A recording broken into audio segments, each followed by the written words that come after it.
সুপ্রিয় দর্শক, আমি মোর্শেদুল ইসলাম স্বাগত জানাচ্ছি সম্পাদকীয়তে।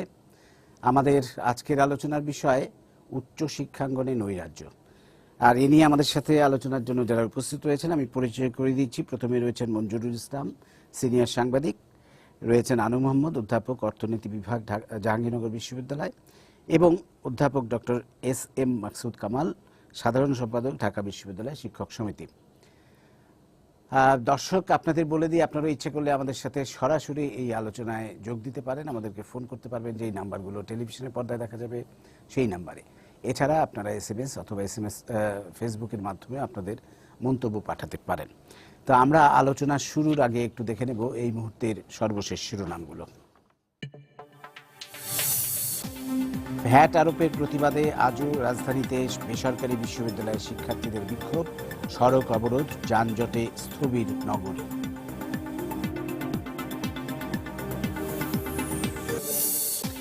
ভ্যাট প্রত্যাহারের কোনো সুযোগ নেই, আবারও বললেন অর্থমন্ত্রী।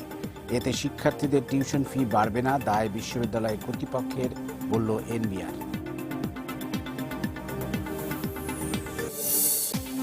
স্বতন্ত্র বেতন কাঠামোর দাবিতে পাবলিক বিশ্ববিদ্যালয়ের শিক্ষকদের আন্দোলন অব্যাহত।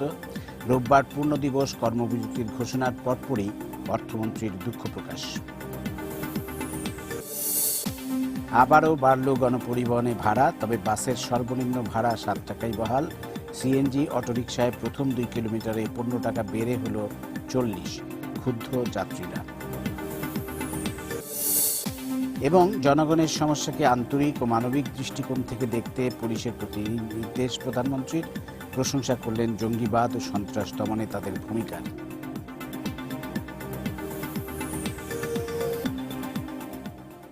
তো আমরা এবার সরাসরি চলে আসবো আমাদের আজকের আলোচনায়। আমরা গত কয়েকদিন ধরে দেখছি বিশ্ববিদ্যালয়গুলোতে উত্তেজনা বিরাজ করছে।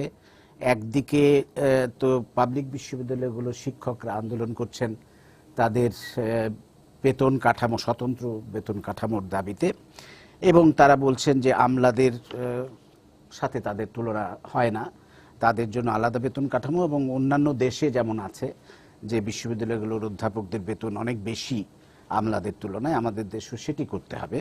সেই একটা দাবিতে তারা আলোচনা করছেন। আরও একটা দাবি তাদের আছে যে তাদের মর্যাদা বৃদ্ধি করা, সেটি। আর এদিকে প্রাইভেট বিশ্ববিদ্যালয়গুলোর ছাত্ররা কয়েকদিন ধরে আন্দোলন, আজকে দিনভর আন্দোলন করেছেন আমরা দেখলাম। তাদের যে 7.5% ভ্যাট আরোপ করা হয়েছে তাদের টিউশন ফির উপর, সেটি নিয়ে যদিও আজকে এনবিআর বলছে যে এই ভ্যাটটা ছাত্রদের দিতে হবে না, এটা দিতে হবে শিক্ষা প্রতিষ্ঠানগুলোকে, এবং এতে করে টিউশন ফি বাড়বে না। তো এটি কতটা কার্যকর হবে আমরা জানি না। এই বিষয়গুলো, সামগ্রিক বিষয়গুলো নিয়ে আমরা আলোচনা করব। আমি প্রথমে আনু মোহাম্মদ আপনাকে দিয়ে শুরু করতে চাই। আপনি একটু বলেন সব দিক নিয়ে। মনে হয় মাকসুদ সাহেব বললে ভালো হতো নাকি? না স্যার, আপনি বলেন। তো এই আজকে যে সমস্যাগুলো আমরা দেখতে পাচ্ছি, মানে পাবলিক বিশ্ববিদ্যালয় বা সর্বজন বিশ্ববিদ্যালয় কিংবা প্রাইভেট বিশ্ববিদ্যালয় বা যেগুলো বাণিজ্যিক ভিত্তিতে পরিচালিত হয়, সবগুলো মিলেই ধরেন উচ্চ শিক্ষা। তো আবার আরেকটা বিষয় হয়তো আপনি এর সাথে যোগ করতে পারেন যে কলেজ শিক্ষকরাও কিন্তু বিসিএস ক্যাডারের কলেজ শিক্ষকরা আছে কর্মবিরতিতে ছিলেন। আর স্কুল পর্যায়ে যারা আছেন তাদেরও কিন্তু নানা রকম কর্মসূচি সামনে আসতে যাচ্ছে। তো এই দাবিগুলো কিংবা এই কর্মসূচিগুলো কিন্তু অনেক দিনের অনেক জমা কিংবা অনেকগুলো নিষ্পত্তি অনিষ্পন্ন বিষয় কারণে কিন্তু আজকে এই পর্যায়ে এসছে। এটা হঠাৎ করে কারো ইচ্ছায় বা কারো হঠকারিতায় এটা হয়েছে তা না, অনেক দিন ধরে জমে জমে জমে জমে এই জায়গাটা আসছে। প্রথমত হচ্ছে, আমরা যদি পাবলিক বিশ্ববিদ্যালয়ের শিক্ষকদের বিষয়টা ধরি, এটা ধরেন এই বেতন স্কেল আমার মনে আছে যে 80 দশকে এটা বোধহয় সর্বশেষ আন্দোলন হয়েছিল, 80 দশকে 86, 87।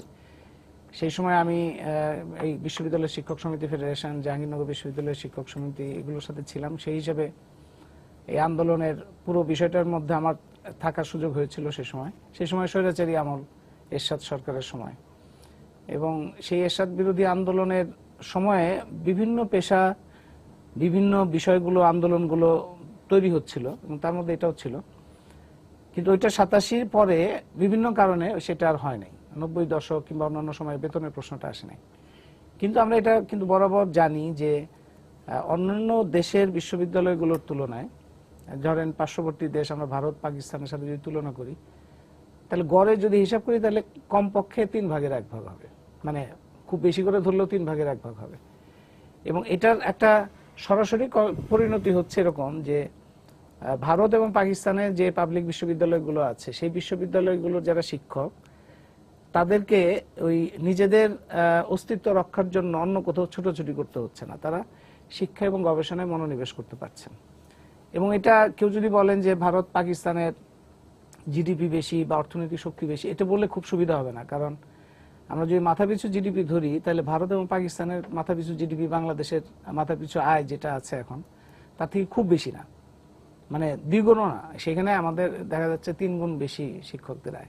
এমনকি প্রাথমিক স্কুলের শিক্ষকরাও যে বেতন পান, সেটা আমাদের এখানে হয়তো অধ্যাপকদের কাছাকাছি এরকম। এটা খুবই একটা অসঙ্গত পরিস্থিতি, এবং সেটার কারণে যেটা হয়েছে যে শিক্ষকদের মধ্যে থেকে ওই আন্দোলনটা তৈরি হয়নি, কিন্তু শিক্ষকরা ব্যক্তিগতভাবে নিজেদের অস্তিত্ব রক্ষার জন্য সমাধান খোঁজার চেষ্টা করেছেন। এবং সেই সমাধান খোঁজার চেষ্টা করতে গিয়ে ধরেন যে পথে তাদের যেতে হয়েছে, তার মধ্যে একটা এই যে প্রাইভেট বিশ্ববিদ্যালয়ের শিক্ষকতা কিংবা কনসালটেন্সি, সেগুলো করতে গিয়ে তাদের যে সময়টা যাচ্ছে, তাতে প্রতিষ্ঠান কোনোভাবেই লাভবান হচ্ছে না, অনেক ধরনের ক্ষতি হচ্ছে।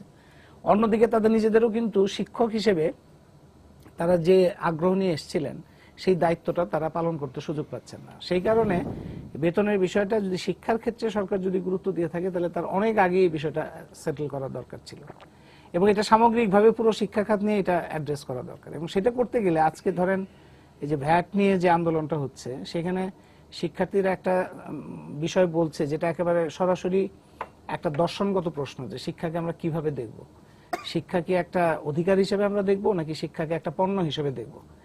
এখন আমরা মুক্তিযুদ্ধের কথা বলি, মুক্তিযুদ্ধের চেতনার কথা বলি। মুক্তিযুদ্ধের চেতনার ফান্ডামেন্টাল বিষয় হচ্ছে যে শিক্ষাটা সকলের নাগরিক অধিকার, প্রত্যেক মানুষ যারা জন্মগ্রহণ করার পর থেকে শিক্ষাটা তার অধিকার হিসেবে থাকবে, এবং রাষ্ট্রের এটা দায়িত্ব তার শিক্ষাটা নিশ্চিত করা। এবং তার জন্য যে খরচ, সেই খরচটা কিন্তু আহামরি কোনো খরচ না, সেটা হচ্ছে একটা পরিকল্পিতভাবে অগ্রসর হলে আজকে আমরা একটা খুবই বৈষম্যহীন এবং সংগঠিত বিকশিত একটা শিক্ষা খাত দেখতে পেতাম।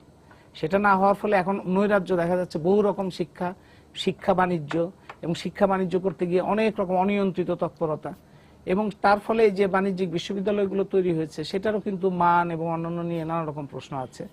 বেতন ফি, সরকার যে আগ্রহটা নিয়ে এই ভ্যাট আরোপ করলো শিক্ষার্থীদের উপরে, সেই রকম কিছুটা তৎপরতা যদি তাদের দেখা যেত, অনিয়ন্ত্রিত বেতন ফি বিষয়টাকে তারা যদি নজরে নিত, অনেক বিশ্ববিদ্যালয় সেখানে মানের কোনো ঠিক নাই, কিন্তু তারা কিন্তু ইচ্ছামতো বেতন ফি বসাচ্ছে, এবং সেগুলো নিয়ে কিন্তু কোনো সরকারের মনিটরিং নেই, নিয়ন্ত্রণ নাই। এবং এই ভ্যাট আরোপটাও, মানে যেখানে ধরেন মন্ত্রী এমপিদের গাড়ি আসে শুল্কমুক্ত, সেখানে শিক্ষার্থীরা পড়বে, তার বেতন ফির উপরে ভ্যাট বসবে, এটা তো কোনোভাবেই কোনো দিক থেকে একটা সাধারণভাবেও তো এটা গ্রহণযোগ্য না। আজকে যে বিজ্ঞপ্তিটা দেওয়া হয়েছে, এই বিজ্ঞপ্তিটা, এই যে আন্দোলনের মুখে যে বিজ্ঞপ্তিটা সরকার থেকে আসলো, এটাও তো আমি মনে করি যে একটা মানে একটা প্রহসনমূলক। কারণ যেটা বলা হচ্ছে যে শিক্ষার্থীদের দিতে হবে না, শিক্ষা প্রতিষ্ঠানকে দিতে হবে। প্রথমত ভ্যাটের যে কনসেপ্ট, ভ্যাট হচ্ছে একটা নির্দিষ্ট কমোডিটির উপর বসানো হয়। আপনি ধরেন সিগারেট কোম্পানির কাছ থেকে ভ্যাটের যে টাকাটা নেয়, সিগারেট কোম্পানি সেটা প্রত্যেকটা সিগারেটের প্যাকেটের উপর থেকে নিয়ে নেয়, প্রত্যেকটা পণ্যের ক্ষেত্রেই তাই। তো সুতরাং শিক্ষা প্রতিষ্ঠান ভ্যাটের টাকা যদি শিক্ষা প্রতিষ্ঠানের আয়ের উপরে বা মুনাফার উপরে ধরা হয়, সেটা নামটা হবে অন্য, সেটা ভ্যাট হবে না। সেটা ধরেন আপনার মুনাফার উপর আয় কর হতে পারে বা অন্য কর হতে পারে। একটা কিন্তু বলা হয় যে শিক্ষা প্রতিষ্ঠানগুলো এগুলো অবাণিজ্যিক বা অলাভজনক প্রতিষ্ঠান হলে, যদি প্রতিষ্ঠান হয়, তাহলে প্রথমত এটা অলাভজনক হয়ে যদি বাণিজ্য করতে যায়, তাহলে সেটা সরকারের দেখা উচিত। আর অলাভজনক হলে সেখানে তো ভ্যাটের কোনো প্রশ্নই আসে না। তো তাইলে এটা পুরোই একটা সরকার নিজেই কিন্তু একটা নিজের স্ববিরোধিতার মধ্যে, জালের মধ্যে আটকে আছে। এবং আজকে সর্বশেষ ঘোষণাটাও বোঝা যায় যে তারা মোটেই গুছিয়ে কিংবা চিন্তা করে বা পুরো দায়িত্ব নিয়ে কাজ করছে না। জি, আবার আসবো আনু মোহাম্মদ আপনার কাছে। অধ্যাপক মাকসুদ কামাল, আপনার কাছে একটু যাই। আপনি একটু বলবেন শিক্ষকদের এই আন্দোলন নিয়ে, এবং যেটা আমরা দেখেছি গতকাল শিক্ষকরা খুব উত্তাল হয়ে উঠেছিলেন, বিশেষ করে অর্থমন্ত্রীর একটি বক্তব্য নিয়ে, এবং যদিও অর্থমন্ত্রী আজকে সেই বক্তব্যটি প্রত্যাহার করে নিয়েছেন এবং দুঃখ প্রকাশ করেছেন, তো আপনি কি বলবেন সব মিলিয়ে? প্রথমে অর্থমন্ত্রী রিয়েলাইজেশন, যে উপলব্ধি, দুঃখ প্রকাশ করা উচিত। উনি সচরাচর দুঃখ প্রকাশ করেন না। তো এই উপলব্ধির জন্য অর্থমন্ত্রীকে আমরা ধন্যবাদ জানাই। কিন্তু এই দুঃখ প্রকাশ করতে গিয়েও অর্থমন্ত্রী, নিশ্চয়ই আপনি সংবাদ সম্মেলনটি দেখেছেন, এখানেও উনি যে বক্তব্য দিয়েছেন এটা সত্যের অপলাপ। আমি বলবো সেটা পরে। সুতরাং দুঃখ প্রকাশ আর সত্যের অপলাপ যদি সমান্তরালে হয়, সেটা কি হয় সেটা আপনারাই বুঝবেন। আমাদের আন্দোলনটি ছিল যখন ডক্টর ফরাসউদ্দিন যে বেতন কাঠামো, অষ্টম বেতন কাঠামোর যখন প্রস্তাব করে, তখন সেখানে আমরা লক্ষ্য করলাম যে আমাদের শিক্ষকদের অবস্থা, আমাদের মর্যাদার দিক থেকে, বেতন ভাতার দিক থেকে আমাদেরকে নামিয়ে দেওয়া হয়েছে। এবং সেখানে লেখা ছিল যে সিলেকশন গ্রেড থাকবে না। তো বিশ্ববিদ্যালয়ে একজন সিনিয়র অধ্যাপক যদি তার চাকরির বয়স ন্যূনতম 20 বছর হয়, তিনি যদি 5 বছর প্রফেসর হিসেবে চাকরি করেন এবং 39,500 বেতন গত সপ্তম বেতন কাঠামোতে বলছি হওয়ার পরে যদি 1 বছর স্থিতি অবস্থায় থাকেন, ওই বিশ্ববিদ্যালয়ে যারা অধ্যাপক আছে তাদের মধ্যে যদি 25%-এর মধ্যে পড়েন, তবে তিনি সিনিয়র অধ্যাপক বা সিলেকশন গ্রেড অধ্যাপক হন। এবং এইটা হতে তার বয়স হয়ে যায় ইন অ্যান্ড অ্যারাউন্ড 60, যখন আমাদের সচিবরা রিটায়ারমেন্টে যায়, almost in most of the cases. এখন বোধহয় 62। তো এই যখন অবস্থা, যখন সিনিয়র অধ্যাপক যিনি সিলেকশন গেট পেলেন, এই বেতন কাঠামোতে সেটি কিন্তু আমাদের আর সিলেকশন গেট না থাকার কারণে শিক্ষকরা গ্রেড 1-এ যাওয়ার কোনো, শিক্ষকদের আর কোনো কিন্তু থাকলো না। এখন বিষয়টা হলো, সপ্তম বেতন কাঠামো যদি আপনি দেখেন, তাহলে সপ্তম বেতন কাঠামো ছিল 20 ধাপ বিশিষ্ট। বর্তমান বেতন কাঠামো কিন্তু 22 ধাপ। জিরো উপরে যে দুটো রাখা হয়েছে, এই দুটোকে গোপনে গোপনে বলতে চায় না। এই দুটো মনে হয় লজ্জা লাগে যে উপরে যে দুটো ধাপ আছে এটা বলতে, এটা গোপন রাখা হয়। সিনিয়র সচিব এবং মুখ্য সচিব এবং সমতুল্য যারা আছে এবং সিনিয়র সচিব, এটা বলে না, বলে যে 20 ধাপ। পাকিস্তানের বেতন কাঠামো কিন্তু একদম অনুরূপ, সেখানে 22 ধাপ। তবে তারা সেখানে আমাদের মতো এখানকার মতো কাজ করে নাই, যে তারা ওখানে গোপন রাখে নাই, তারা 1 থেকে 22 পর্যন্তই লিখেছে। এইটা পাকিস্তানকে অনুসরণ করে কিন্তু আমাদের এখানে বেতন কাঠামো তৈরি করা হয়েছে, উপরে শুধু ধাপ রাখে নাই। এতে করে আজকে উনি যেটা বলেছেন ওনার সংবাদ সম্মেলনে, উনি বলছেন যে অধ্যাপকরা সচিবের সমতুল্য মর্যাদা পাবে। এরা কোন অধ্যাপক? যারা এখন সিলেকশন গ্রেড আছে, অর্থাৎ 40,000 টাকা যাদের বেতন নির্ধারিত, ওই অধ্যাপকরা 78,000 টাকা বেতন পাবেন। এটা হলো গ্রেড 1। কিন্তু যিনি অধ্যাপক হবেন, অথবা যিনি 39,500 টাকা হয়ে এখন ঘোষণার অপেক্ষায় আছেন সিলেকশন গ্রেড অধ্যাপক হবেন, তিনি আর কোনোদিনও গ্রেড 1-এ যেতে পারবেন না। ফরাসউদ্দিন সাহেব সম্প্রতি ওনার এক টেলিভিশন ইয়েতে বলেছেন, এখন শিক্ষকরা একটা কাজ করুক, তারা অর্গানোগ্রাম চেঞ্জ করে সেখানে তারা সিনিয়র অধ্যাপকের পজিশন ক্রিয়েট করে নিলে পরে তারা এটা পাবে। অর্থাৎ বর্তমান যে অর্গানোগ্রাম আছে, এখানে সিলেকশন গ্রেড হওয়ার যে সুযোগটা ছিল, সেটা কিন্তু এই পজিশনটা অবলুপ্ত হয়ে গেছে। এতে করে আমাদের একজন অধ্যাপক তার বেতন শুরু করবেন অষ্টম বেতন কাঠামোতে, যেটা 29,000 ছিল সপ্তমে, উনি শুরু করবেন 56,000 থেকে, গিয়ে উনি শেষ করবেন 74,600। যারা এখন 33,500-তে আছে, তারা গিয়ে শেষ করবেন 76,800-এর মতো। এবং এরা কেউ কিন্তু গ্রেড 1-এ যেতে পারলো না। এখন আপনি যদি ফান্ডামেন্টাল রাইটস যদি দেখেন, আপনি যেখানে আছেন, আপনার সাথে থাকা সচিবরা হয়ে গেল সিনিয়র সচিব, তারা চলে গেল 0 গ্রেডে। আপনি আবার গ্রেড 1-এ ছিলেন, আপনাকে নামিয়ে দেওয়া হলো নিচের গ্রেডে। যদি আপনি মানবিক বিষয়গুলো দেখেন, যদি আইনের দৃষ্টিকোণতে দেখেন, যদি নীতিনৈতিকতাকে দেখেন, এটা কিন্তু হয় না। আরেকটা তথ্য আপনাকে দিচ্ছি আমি, যখন বেতন কাঠামো, যখন এই সপ্তম বেতন কাঠামো, অষ্টম বেতন কাঠামো যখন করা হয়, তখন 5 জনেই কিন্তু, ফরাসউদ্দিন সাহেব একজন আমলা, তার সাথে আরো 4 জন আমলা ছিলেন যারা ছিল স্থায়ী বেতন কাঠামো প্রস্তুত করার জন্য, স্থায়ী যারা মেম্বার ছিল, আর 13 জন ছিল অস্থায়ী। তো এখন 4 জন স্থায়ী আমলা, 5 জন স্থায়ী আমলা যারা ওই কমিটিতে স্থায়ী ছিল, তারা কিন্তু প্রতিবেদন তৈরি করে আবার 5 জনের কাছে পাঠিয়ে দিয়েছে, তারাও কিন্তু আমলা।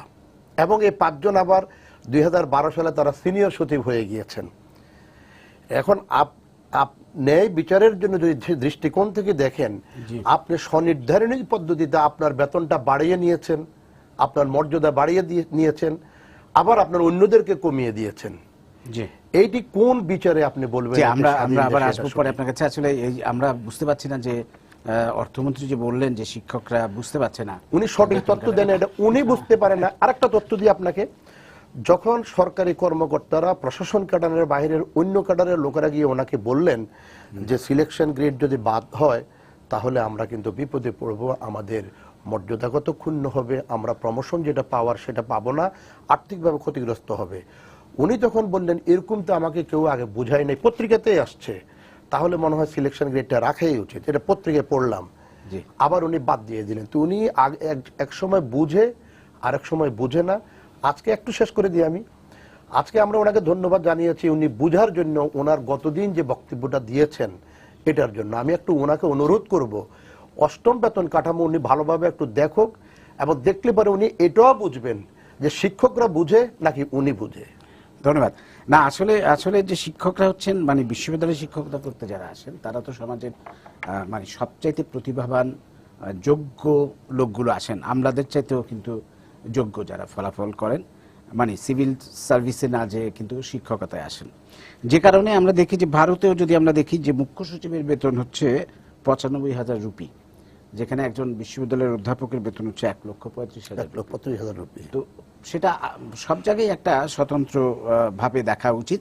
যাই হোক, আমরা আবার পরে আসব। আমি মঞ্জুরুল ইসলাম আপনার কাছে আসার আগে আমরা একটু, আমাদের সাথে টেলিফোনে আছেন এয়ার কমোডর ইশফাক ইলাহি Chowdhury, registrar east West university. তার সাথে একটু কথা বলে নেব। তার কাছে আমরা জানতে চাইবো, ইশফাক ইলাহি চৌধুরী, আপনি কি শুনতে পাচ্ছেন আমাকে? জি, শুনতে পাচ্ছি। জি, আমরা একটু জানতে চাইবো, আজকে যেটি সার্কুলার দিয়েছে এনবিআর, যেটা বলছে যে এই ভ্যাটটা 7.5% ভ্যাট, এইটা বিশ্ববিদ্যালয় কর্তৃপক্ষকে দিতে হবে এবং এজন্য এটা ছাত্রদের কাছ থেকে আদায় করা যাবে না এবং ছাত্রদের টিউশন ফিও এজন্য বাড়বে না। তো এই ব্যাপারটি নিয়ে আপনার মন্তব্য জানতে চাচ্ছি আমরা।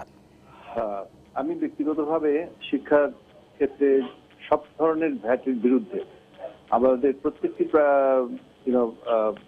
প্রাইভেট বিশ্ববিদ্যালয়ের আমরা হচ্ছে একটা নন প্রফিট অর্গানাইজেশন, কিন্তু এই নন প্রফিট অর্গানাইজেশনে আমরা একটা কমোডিটির মতো আমরা এখানে যে ভ্যাট দিতে হচ্ছে, এটা আমাদের এই নন প্রফিট এবং বিশেষ করে শিক্ষা ক্ষেত্রে যে সম্পূর্ণ ধ্যান ধারণার এটা বিরুদ্ধে, এবং আমি মনে করি এই জিনিসটা যত শীঘ্র সম্ভব দূরীভূত হওয়া উচিত। আরেকটা জিনিস হচ্ছে যে প্রাইভেট বিশ্ববিদ্যালয় সরকার থেকে কোনো ধরনের সহযোগিতাই পায় না। আমাদের আর্নিং এর একমাত্র সোর্স হচ্ছে ছাত্রদের বেতন। এই বেতন থেকেই ছাত্রদের লেখাপড়ার ব্যবস্থা থেকে নিয়ে শিক্ষকদের বেতন, স্টাফদের বেতন, ইলেকট্রিসিটি, ওয়াটার, গ্যাস, আমাদের ইনফ্রাস্ট্রাকচার সবকিছুই আমাদের বহন করতে হয়। তো সেখানে ইতিমধ্যে আমরা কিন্তু ইনকাম ট্যাক্সও দিচ্ছি। অনেক ক্ষেত্রে আমরা ভ্যাট তো প্রত্যেকটা জিনিসের জন্য, আমি যদি এখন কাগজ কিনি, আমি যদি কলম কিনি, কম্পিউটার কিনি, আমাদের প্রত্যেকটা জিনিসে কিন্তু ভ্যাট দিতে হচ্ছে। এরপরেও এই কেবলমাত্র টিউশন ফির উপরে ভ্যাট, এটা আরেকটা মানে মরার উপরে খাড়ার ঘার মতনই আমার মনে হয়েছে। তো সর্বশেষ যে সার্কুলার আসছে যে বিশ্ববিদ্যালয় দিবে, তো বিশ্ববিদ্যালয় তো দিবেই, কারণ আমাদের যে আর্নিংটা হচ্ছে সেটা তো টিউশন ফি থেকেই হচ্ছে। সেখান থেকে আমরা হয়তো আগে ছিল এ ধরনের ধারণা ছিল যে 100 টাকা একটা ছাত্র বেতন দিলে সেখানে 107 টাকা 50 পয়সা নিয়ে আমি 60 টাকা 50 পয়সা দিব। এখন যদি আমাদের বেতন, আমাদের আয় না বাড়ে, তো 100 টাকা থেকে আমাকে 7.5 টাকা বাদ দিয়ে সেটা সরকারকে দিয়ে বাকি 93 টাকা দিয়ে আমাকে আমার খরচ সংকুলন করতে হবে। তার ফলে হবেটা কি, যে আমাকে হয়তো কোনো ক্ষেত্রে যেসব সুযোগ সুবিধা আমরা প্ল্যান করেছিলাম বা যেসব এক্সপানশন আমরা প্ল্যান করেছিলাম, যেসব আধুনিকায়ন আমরা প্ল্যান করেছিলাম, সেগুলো হয়তো আমাদেরকে আরো পিছিয়ে দিতে হবে। ইতিমধ্যে আমার তো মনে হয় যে শিক্ষা, প্রাইভেট হোক বা পাবলিক ইউনিভার্সিটি হোক, সেখানে শিক্ষা ক্ষেত্রে আরো অনেক বেশি বিনিয়োগ দরকার। এবং যেহেতু প্রাইভেট বিশ্ববিদ্যালয়গুলো এখন একটা শিক্ষার একটা বিরাট অংশ, উচ্চশিক্ষার একটা বিরাট অংশ তারা দায়িত্ব গ্রহণ করেছে, সরকারের উচিত যে শুধুমাত্র নজরদারি বাড়ানো না, সরকারের উচিত এইসব প্রাইভেট বিশ্ববিদ্যালয়গুলোকে আর্থিক এবং কারিগরি সহায়তা প্রদান করা। কিন্তু যা সরকারের যেসব ইউজিসির গ্রান্ট, সেগুলো তো কেবলমাত্র পাবলিক বিশ্ববিদ্যালয়ের জন্য যাচ্ছে, কিন্তু প্রাইভেট বিশ্ববিদ্যালয়গুলো কিছুই পাচ্ছে না। আমার মনে হয় এই বিষয়ে আরো অনেক ব্যাপক আলোচনা হওয়া উচিত। সবকিছুই সিদ্ধান্ত, কোনোটাই শেষ সিদ্ধান্ত নয়। আমার মনে হয় যে শুধুমাত্র ছাত্র নয়, অভিভাবক এবং বিশ্ববিদ্যালয় পরিচালনা মণ্ডলী এবং বিশ্ববিদ্যালয়ের যারা প্রতিষ্ঠাতা, তাদের সাথে সরকারের বিভিন্ন মহলের আলোচনার মাধ্যমে একটা সুন্দর সমাধান আমাদের খুঁজে বের করতে হবে। ধন্যবাদ ইশফাক ইলাহি চৌধুরী আপনাকে। আমি মঞ্জুর ইসলাম আপনার কাছে এই বিষয়টা নিয়ে একটু আসবো, যে এই যে ভ্যাট যেটা বলেছেন যে বিশ্ববিদ্যালয়ের কর্তৃপক্ষকে দিতে হবে, উনি যেটা বললেন যে এতে করে বিশ্ববিদ্যালয় কর্তৃপক্ষকে তার অন্যান্য সুযোগ সুবিধা কমিয়ে দিতে হবে ন্যাচারালি। মানে 100 টাকার থেকে 7.5 টাকা চলে গেলে সেইটা তো কিভাবে পোষাবেন ওনারা, তো কমিয়ে দিতে হবে, ছাত্ররা হয়তো বঞ্চিত হবে। এটা একটি হতে পারে। আরেকটি হতে পারে যে তারা প্রকারান্তরে আবার টিউশন ফি বাড়িয়ে দেবেন, হয়তো এই সেমিস্টারে বাড়াবেন না, ভবিষ্যতে বাড়াবেন, এবং সেই বাড়াতে গিয়ে দেখা যাবে 7.5% বাড়বে না, 10% বা 15% বেড়ে যেতে পারে। সেটা আরো ছাত্রদের উপর জন্য আরো হবে।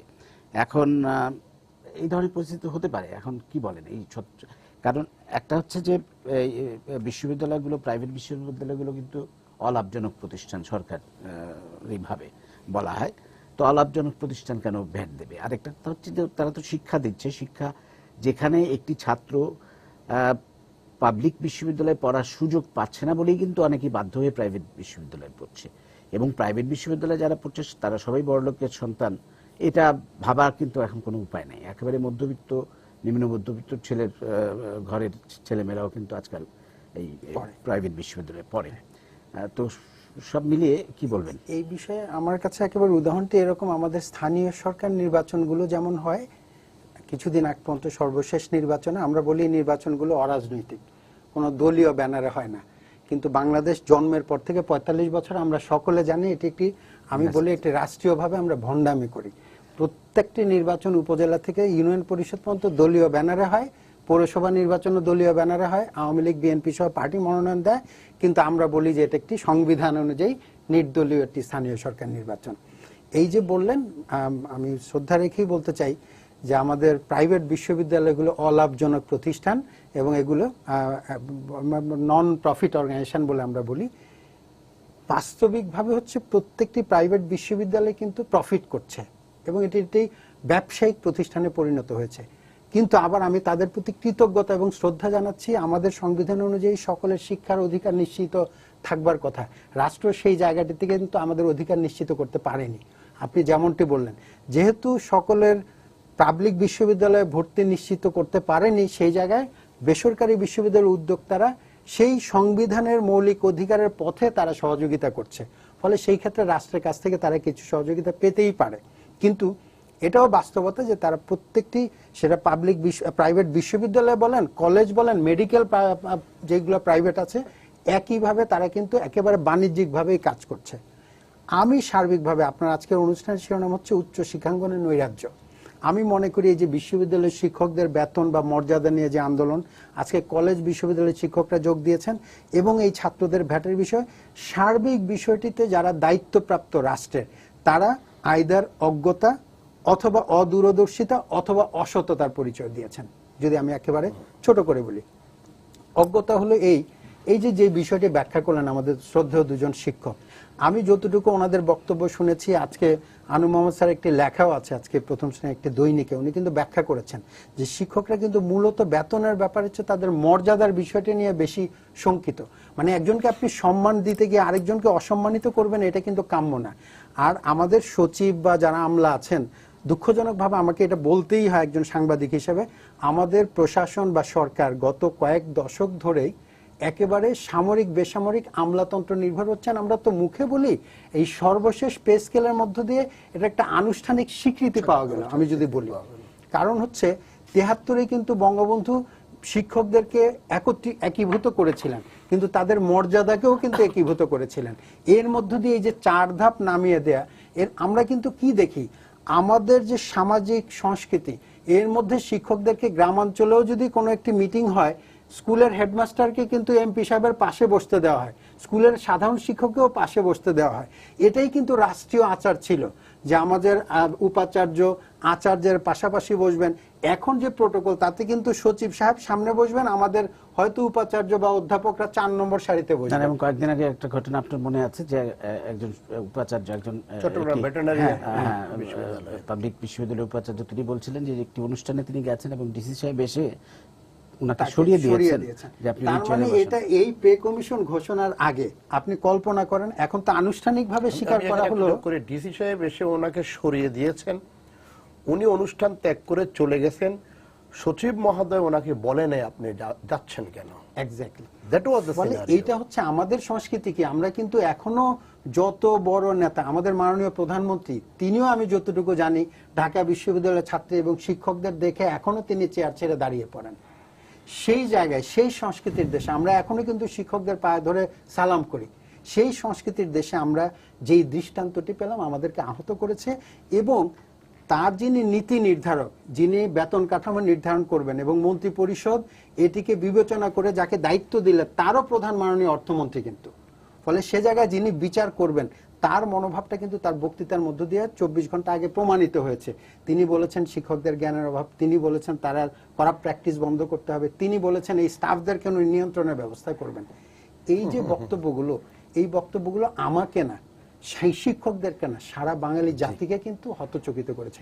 আশার বিষয়, তিনি দুঃখ প্রকাশ করেছেন, কিন্তু তার যে মনোভাবটি বদল হয়েছে, এটা কিন্তু আমি বিশ্বাস করব তখন যখন আমি দেখব হয় স্বতন্ত্র বেতন কাঠামো অথবা সংশোধিতভাবে শিক্ষকদের মর্যাদা ফিরিয়ে দেওয়া হচ্ছে। এই জায়গায় আমি এইটুকু বলতে চাই, মোর্শেদ ভাই, আমরা যারা গণমাধ্যমের সাথে জড়িত, গত 7 বছর ধরে মাননীয় প্রধানমন্ত্রী অক্লান্ত পরিশ্রম করছে, শিক্ষাকে অগ্রাধিকার দিচ্ছে।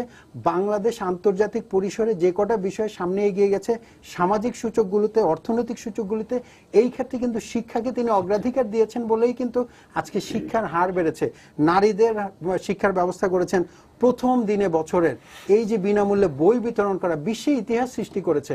আমরা সামাজিক সূচকে যে এগিয়ে যাচ্ছি, এর প্রধান কারণ আমি মনে করি শিক্ষার যে প্রসার, শিক্ষা, শিক্ষা এবং শিক্ষা, এই গুরুত্ব দেওয়া।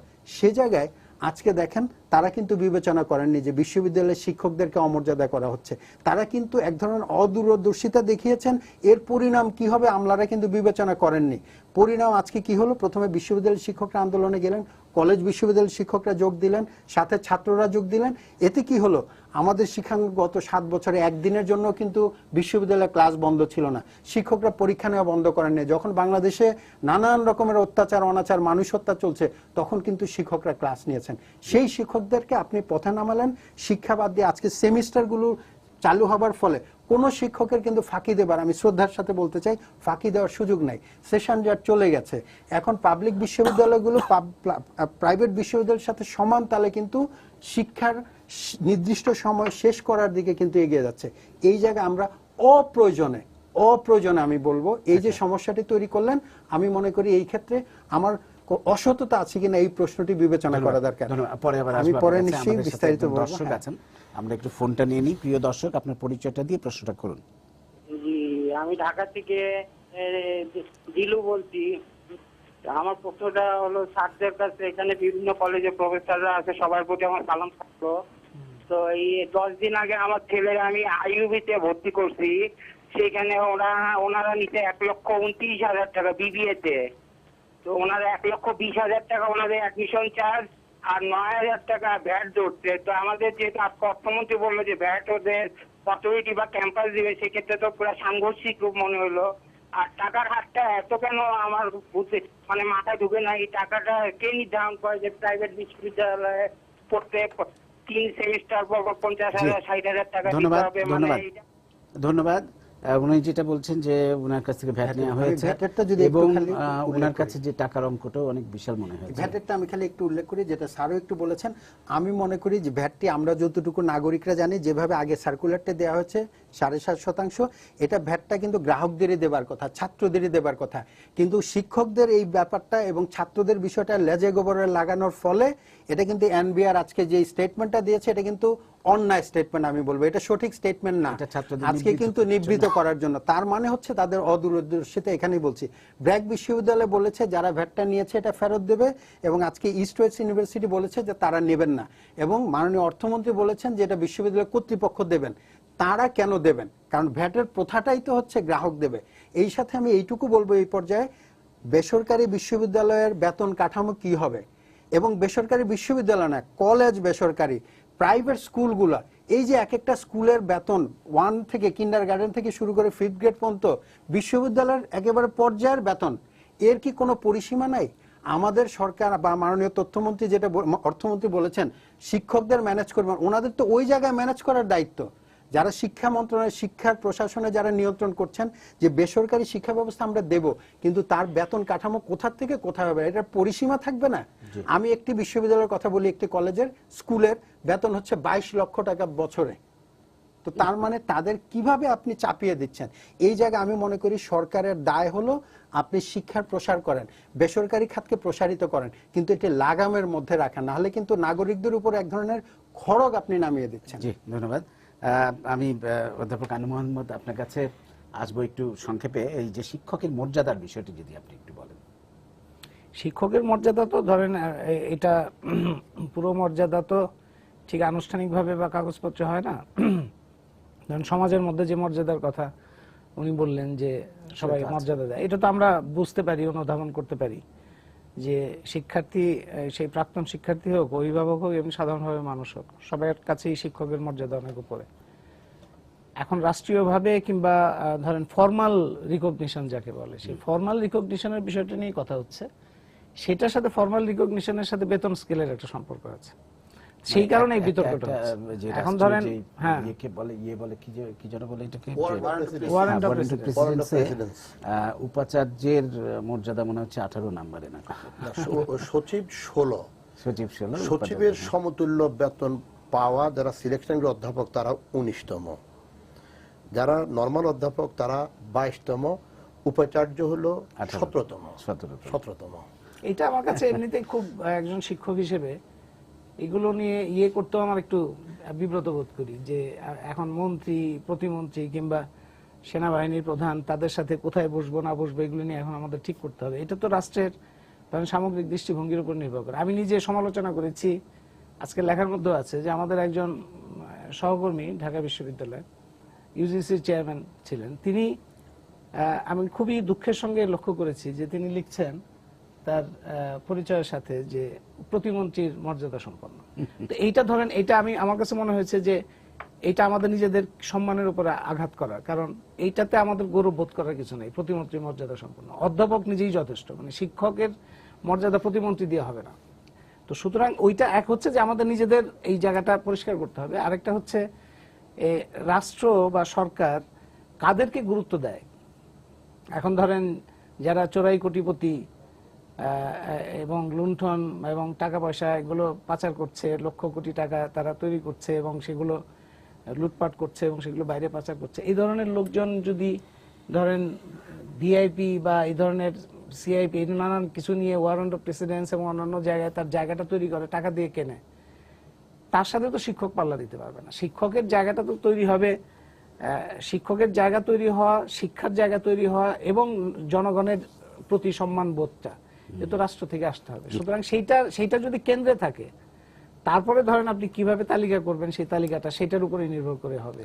যে অধ্যাপক মাকসুদ কামাল আপনার কাছে আসবো, যেটা আনু মোহাম্মদ বললেন যে মানে শিক্ষকরাই অনেক সময় নিজেদের মর্যাদা আসলে বুঝতে পারেন কিনা, সেই ব্যাপারটিও কিন্তু আছে। আপনি কি বলবেন?